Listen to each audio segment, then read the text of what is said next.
तुम्हारा रहनुमा कहाँ चला गया जिस पर तुम ईमान लाए थे? आओ मेरी बात मानो, ये पत्थर। हाँ, ये अच्छी बात है। हम इन पत्थरों के सामने बैठकर उनका जिक्र किया करेंगे। अरे गजब, तंदूर से पानी निकल रहा है। सब लोग जल्दी भागो, नूह की कश्ती की तरफ दौड़ो। अल्लाह का अज़ाब आ रहा।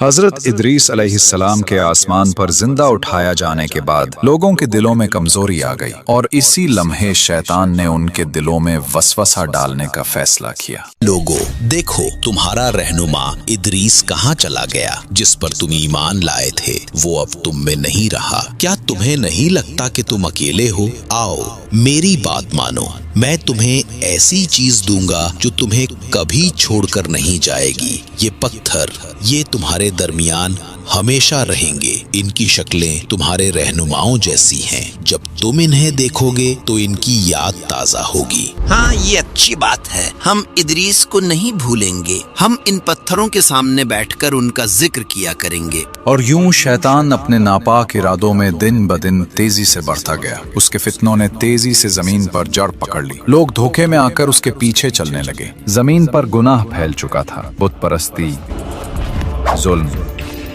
फहाशी, इंसान अपने रब को भूल चुके थे। तब अल्लाह ने नूह अलैहिस्सलाम को नबी बनाकर भेजा।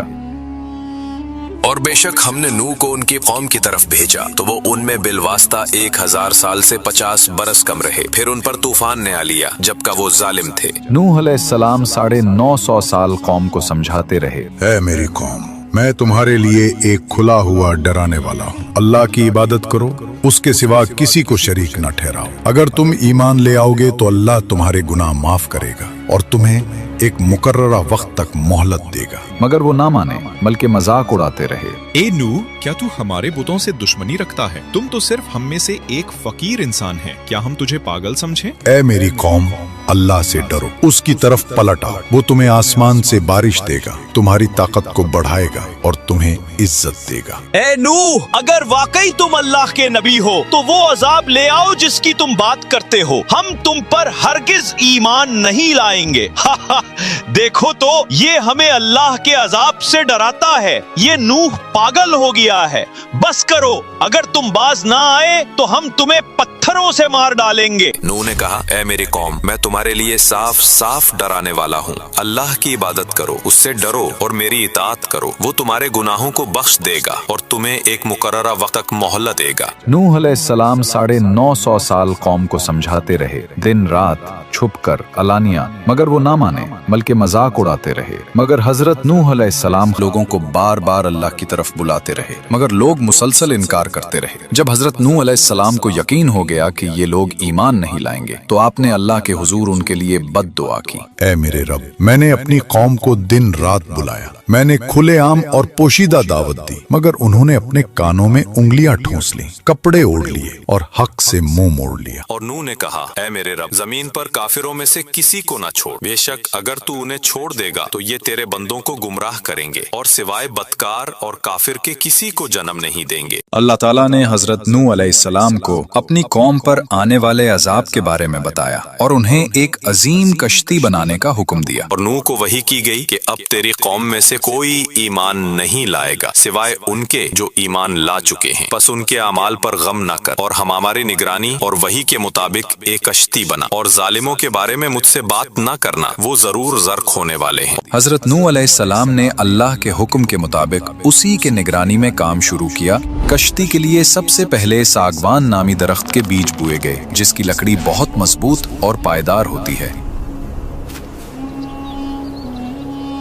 ये दरख्त तकरीबन 100 साल में जवान हुआ, फिर उसे काटकर तैयारी के लिए इस्तेमाल किया गया। हजरत नूह अलैहिस्सलाम जब कश्ती बना रहे थे तो कौम के सरदार उन पर हंसते और मजाक और कहते थे, वाह नूह, अब तुम बूढ़े हो गए हो, सहरा में कश्ती बना रहे हो। क्या यहाँ कोई दरिया है? हजरत नूह अलैहिस्सलाम उनको जवाब देते और कहते, जिस तरह तुम आज हम पर हंसते हो, कल हम तुम पर हंसेंगे जब अजाब तुम्हें घेर लेगा। और फिर अपने ईमान वालों के साथ कश्ती बनाने में मसरूफ हो जाते। रवायात में आता है कि उस वक्त एक शख्स जिसका नाम ओज बिन अनक था, जो हजरत आदम की औलाद में से था, लेकिन वो आम इंसानों जैसा न था। रिवायात के मुताबिक उसका कद आम इंसानों से सैकड़ों गुना ज्यादा था। बाज़ तफसीरी अक़वाल में बताया गया कि उसकी लंबाई हजारों हाथों पर मुश्तमिल थी। बादल उसके कंधों को छूते, वो पहाड़ों पर हाथ रख सकता था और दरख्तों को जड़ से उखाड़ देता था। इजराइली रिवायात में आता है कि ओज बिन अनक हजरत नूह के जमाने में जिंदा था। जब हजरत नूह अलैहिस्सलाम ने अल्लाह के हुक्म से कश्ती बनानी शुरू की तो ओज बिन अनक भी वहां आता और अपनी ताकत से बड़े बड़े दरख्त काट कर लाता। उसके लिए लकड़ी उठाना खेल था। वो कश्ती बनाने में मदद तो करता था मगर ईमान नहीं लाया और तूफान नूह में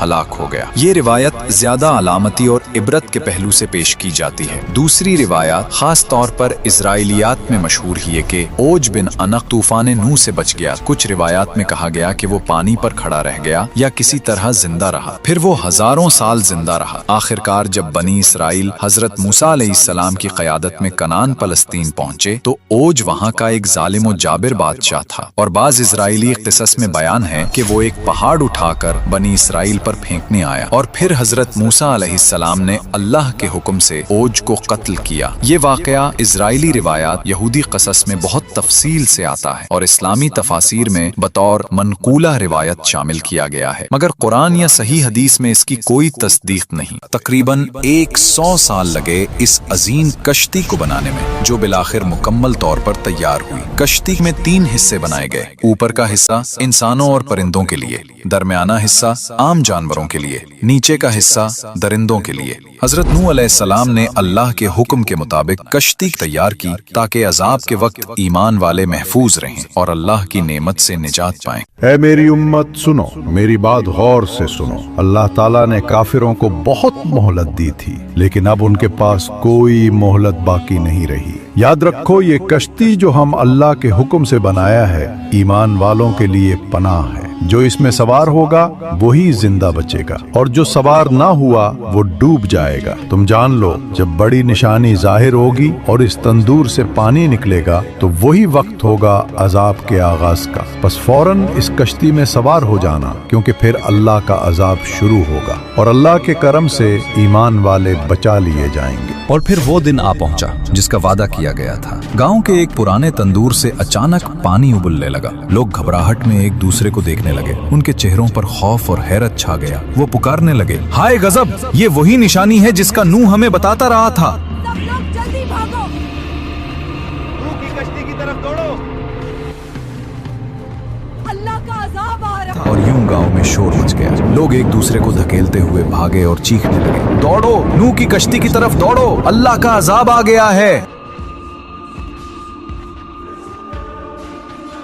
फिर अल्लाह के हुक्म से हर जानवर की नरो मादा जोड़ी हजरत नूह अलैहिस्सलाम की कश्ती में आ गई। गोया फितरत ने खुद रब का हुक्म मान लिया। फिर आसमान सियाह होने लगा, बादल गरजने लगे और मूसलाधार बारिश बरसने लगी। जमीन के शगाफों से भी पानी उबलने लगा। यूं लगता था जैसे आसमान और जमीन दोनों मिलकर पानी बरसा रहे हो। पानी तेजी से बिलोंग होने लगा। कच्चे घर और गलियां सब डूबने लगी। और फिर वो अजीम कश्ती नुमाया खड़ी थी जिसे बरसों की मेहनत से तैयार किया गया था। नूह के मानने वाले उनके पीछे पीछे कश्ती की सीढ़ियों पर चढ़ने लगे। उनके कदम जल्दी जल्दी बढ़ रहे थे। उनके होंठों पर दुआएं थीं और दिलों में खौफ भी और यकीन भी। और जब पानी हर तरफ फैल गया तो नूह के साथ ही उस कश्ती में सवार हो गए। और फिर वो वक्त भी आ गया जब कश्ती पानी पर तैरने लगे। पहले वो आहिस्ता आहिस्ता सतह आब पर हरकत करने लगे। फिर तेज लहरों ने उन्हें ऊपर उठा दिया। यूं लगता था जैसे जमीन का पूरा सीना पानी से उभर आया हो। इस्राइली रिवायात के मुताबिक ओज बिन अनक उस पानी में खड़ा रहा।